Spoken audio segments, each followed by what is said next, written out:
کیونکہ وہ قرآن مجید فرقان حمید کی آیا مبارکہ آپ ضرور تلاوت فرمائیں گے کہ جس میں ہے کہ مجھے تمہارے خون کی ضرورت نہیں اور نہ گوشت کی ضرورت ہے. تو قبلہ ذرا بسم اللہ فرمائیے، اس موضوع پہ ذرا روشنی ڈالیے. بسم اللہ الرحمن الرحیم. میں سب سے پہلے عمر بھائی آپ کا شکریہ ادا کرتا ہوں کہ آپ نے اپنے اس پیغام حق پروگرام میں مجھے مدعو فرمایا اور اس قابل سمجھا کہ میں آپ کو اور اپنے ناظرین کو قربانی پر اپنے چند الفاظ آپ کے کانوں کی سماعتوں تک پہنچا سکوں. جزاک اللہ. عمر بھائی، رب العالمین قرآن مجید فرقان حمید میں جیسے آپ نے اس کا ترجمہ اور مفہوم بیان کیا ہے، اللہ فرماتا ہے لَن يَنَالَ اللَّهَ لُحُومَهَا وَلَا دِمَاؤُهَا وَلَٰكِن يَنَالُهُ التَّقْوَىٰ مِنكُمْ. سبحان اللہ. کہ مجھے آپ کے خون کی یا گوشت کی ضرورت نہیں ہے، واہ واہ واہ. میں دیکھتا ہوں آپ کے دل کے طہارت کو، دل کی پاکیزگی کو، دل کی نیت کو دیکھتا ہوں. یعنی کہ اگر دوسرے معنی میں لیا جائے تو بات تقویٰ تک آتی ہے. بات تقویٰ تک آتی ہے، اور دل کی نیت کو واہ.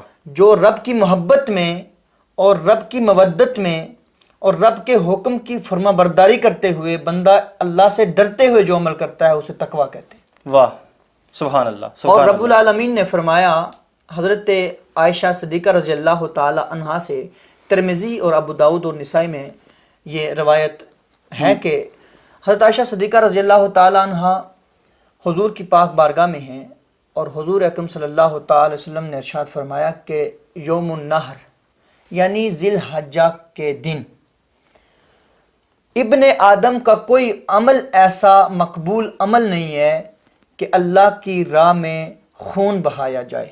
واہ واہ. یعنی اس سے بڑھ کے کوئی عمل نہیں ہے کہ اللہ کی راہ میں اللہ کی خوشنودی کے لیے خون بہایا جائے.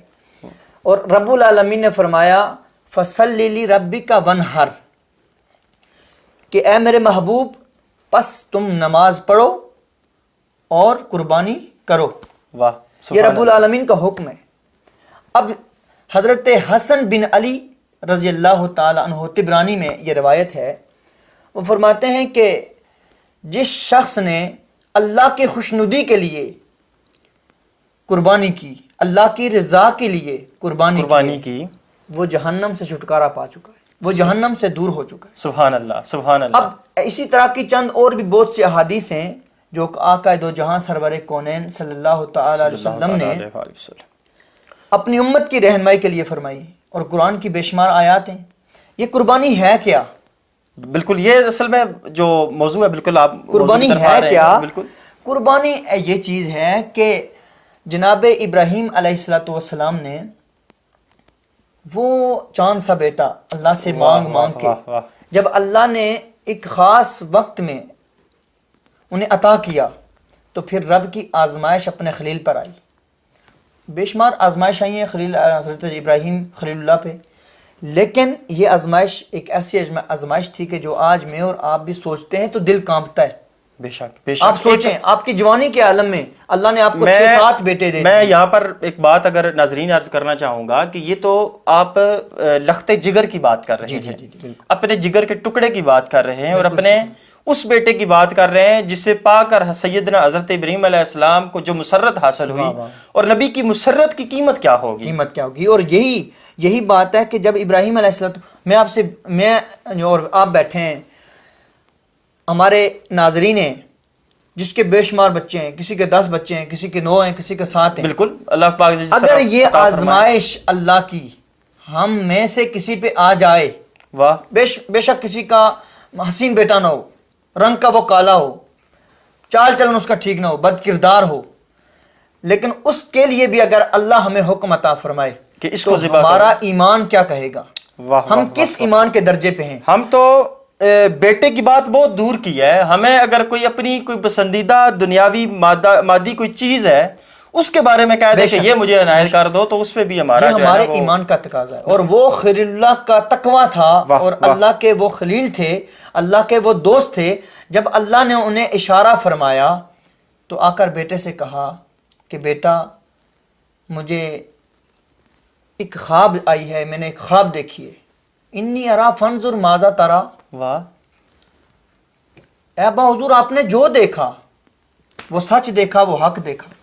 اچھا سنا بھی نہیں کہ یہ نہیں کہا کہ والد محترم اتنا تو ذرا ارشاد فرمائیے کہ آپ نے دیکھا کیا؟ اللہ اکبر. وہ کہا جناب جو دیکھا وہ حق دیکھا، سچ دیکھا. اور ابراہیم علیہ السلام نے اپنے بیٹے سے بیان کیا واہ واہ کہ بیٹا میں نے دیکھا کہ اپنی پیاری چیز اللہ کی بارگاہ میں قربان کر رہا ہوں، اور میری پیاری چیز تو آپ ہی ہو. آپ ہی ہو. تو بیٹا کہتا ہے اللہ اکبر فافعل ما تؤمر ستجدنی انشاءاللہ من الصابرین، کہ آپ نے جو دیکھا ہے وہ کر گزریے، سبحان اللہ، کہ آپ انشاءاللہ مجھے صابر پائیں گے.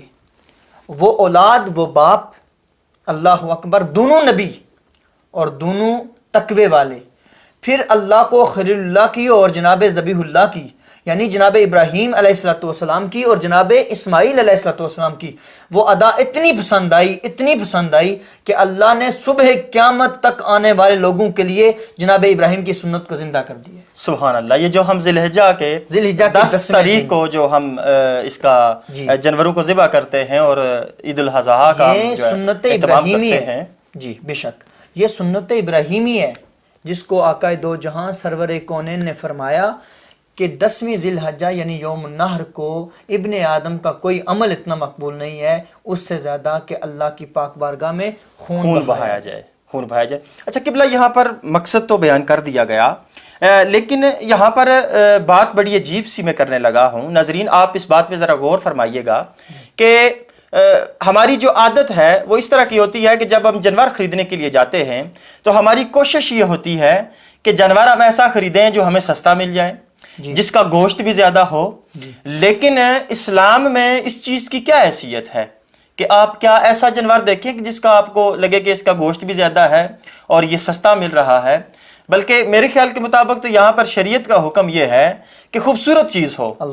آپ قیمت کی طرف نہ جاؤ، گوشت کی طرف نہ جاؤ، کیونکہ ہماری جو نظریں ہیں ان کے اوپر جو دنیاوی آپ سمجھ لیں کہ اعتبار سے جو ہماری نظروں پہ پردہ پڑ چکا ہے، اور اس سے ہم دین اپنے ایمان سے اتنے دور ہو چکے ہیں، اور ہمارے ایمان جو ہے نا وہ اتنے ڈگمگا گئے ہیں کہ ابھی ہمیں سمجھ نہیں آ رہی، اور ہم جو عمل کرتے ہیں اور ساتھ پتہ کیا سمجھتے ہیں کہ بس جو ہم نے کر دیا وہ سب سے بہتر ہو گیا.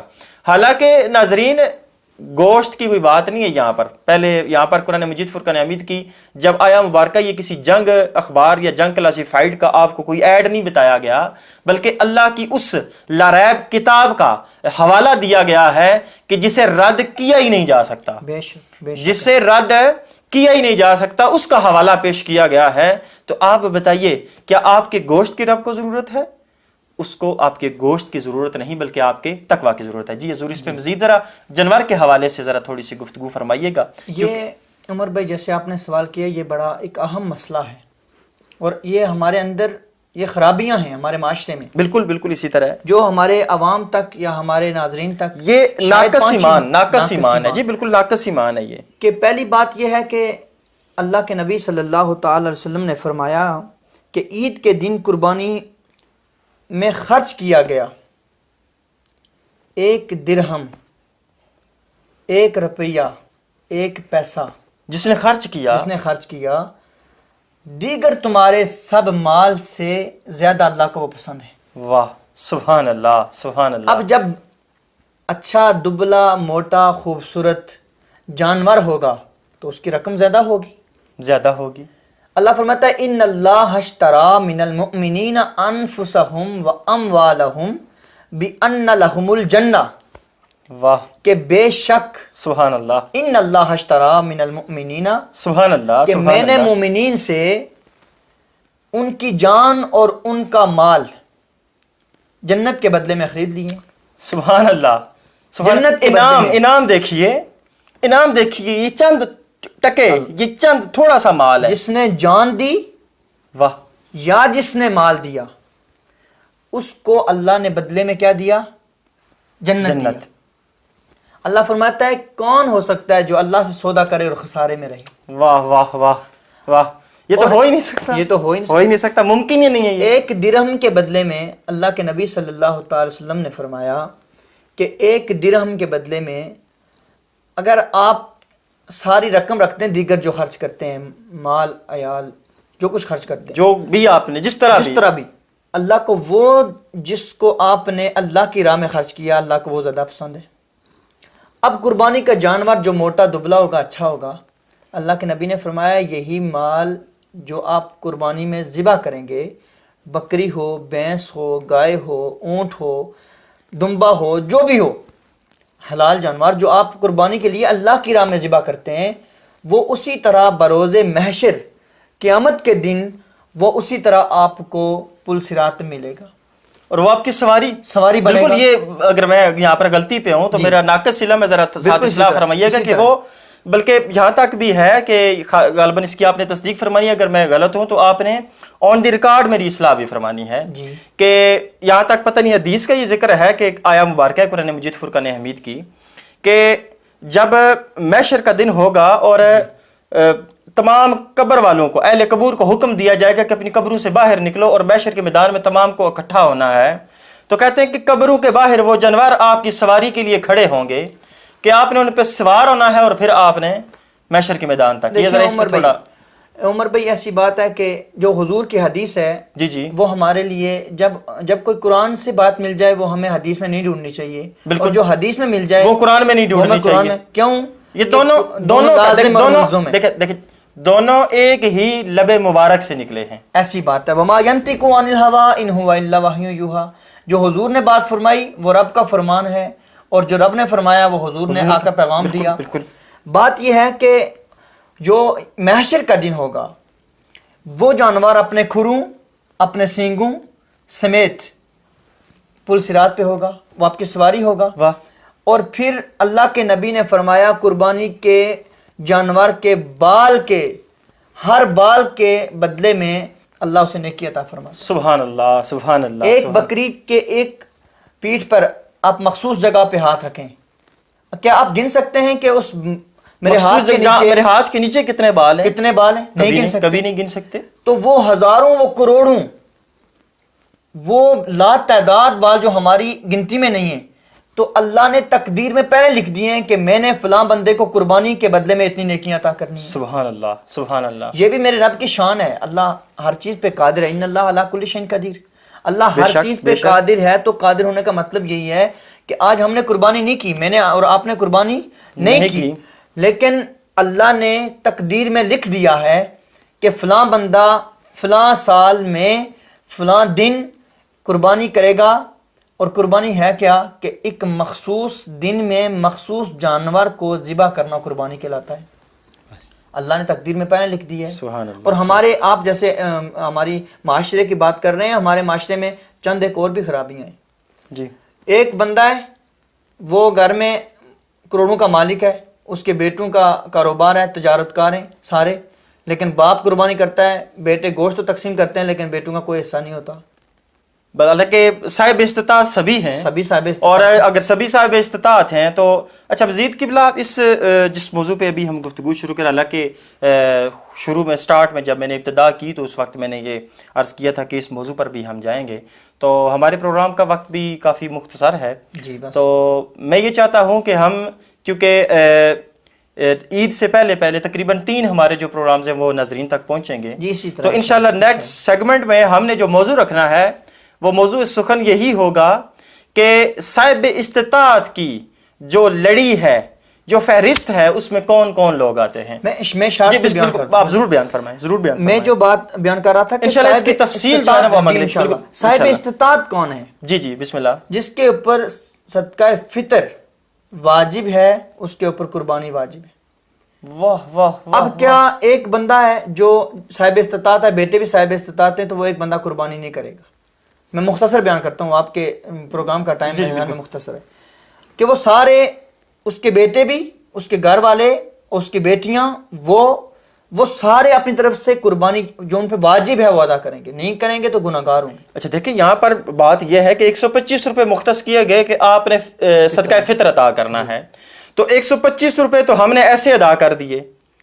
دیکھیں ہم نے تو جو پیدا ہونے والا بچہ ہے اس کا بھی خیال کیا، ایسے ہی ہے کہ جو بھی پیدا ہوا ہے 2 دن کا ہے تو اس کا بھی صدقہ فطر ہم نے دینا ہے، لیکن اس میں مسئلہ جو مہمان آیا اس کا بھی ہم دیں گے، وہ انشاءاللہ ہم آگے۔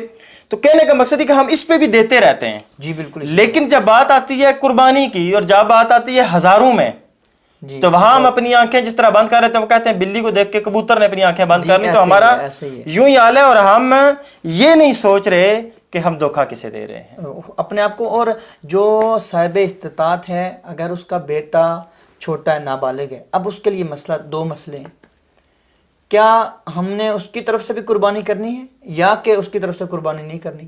اب اس میں مسئلہ ہے کہ وہ تو ہے صاحب استطاعت، اس کا بیٹا بھی صاحب استطاعت ہے، لیکن کیا دیکھیں گے کہ بیٹے کے اپنے پیسے جمع ہیں؟ وہ ظاہری سی بات ہے کہ بیٹا چھوٹا ہے، نابالغ ہے، اس کے پیسے کہاں سے جمع ہوں گے؟ نہیں ہوں گے، بالکل۔ اب اس کا باپ اگر اس کی طرف سے قربانی کرتا ہے تو ثواب ہے، نفل ہے، اگر لیکن نہ اس کرے تو نہ گناہ کرے نہیں تو ہے، کوئی گناہ گناہ نہیں ہے، حرج ماشاء نہیں اللہ ہے۔ ماشاء اللہ۔ میں آپ سے اسی بات پر اجازت چاہتا ہوں، میرے خیال چلیں میں جی، آپ کا جی ٹائم بالکل، ختم ہو ضرور گیا ہے۔ ضرور۔ تو ناظرین، آپ نے گفتگو سماعت فرمائی ماشاءاللہ، بڑی خوبصورت انداز میں جناب حضرت علامہ مولانا عرفان غنی صاحب ہمیں فیض بانٹ رہے تھے، اور ہمیں قربانی کے مسائل کے بارے میں یاد دہانی کروا رہے تھے، اور ساتھ ساتھ بتا رہے تھے کہ آپ نے یہ قربانی کا اصل مقصد کیا تھا۔ اس ایپیسوڈ میں وہ مقصد بیان کیا گیا ہے۔ انشاءاللہ اگلے جو ہمارا اگلا سیگمنٹ ہوگا، اگلا جو ہمارا پروگرام ہوگا، اس میں ہم نے اس چیز پر غور کرنی ہے، اور غور و فکر اسی بات پر کریں گے بارہا کہ کون سے وہ لوگ ہیں جو کہ صاحب استطاعت ہونے کے باوجود قربانی نہیں کرتے، اور اگر وہ قربانی نہیں کریں گے، اگر واجب چھوٹ جائے گا تو اس پر گناہ کتنا ہے، اس پر ہم گفتگو کریں گے۔ آج تو ہم نے صرف نیکیوں پر گفتگو کی کہ نیکیاں اتنی ملیں گی جتنی جانور کے اوپر بال ہیں، تو بتائیے پھر جس نے نہ کی تو پھر ان بالوں کے برابر گناہ بھی مل سکتے ہیں۔ اس پر دوبارہ اگلے سیگمنٹ میں گفتگو کرنے کے لیے ہم پھر حاضر ہوں گے۔ اس وقت تک کے لیے اپنے میزبان عمر فاروق نظامی کو اجازت دیجیے۔ اللہ حافظ۔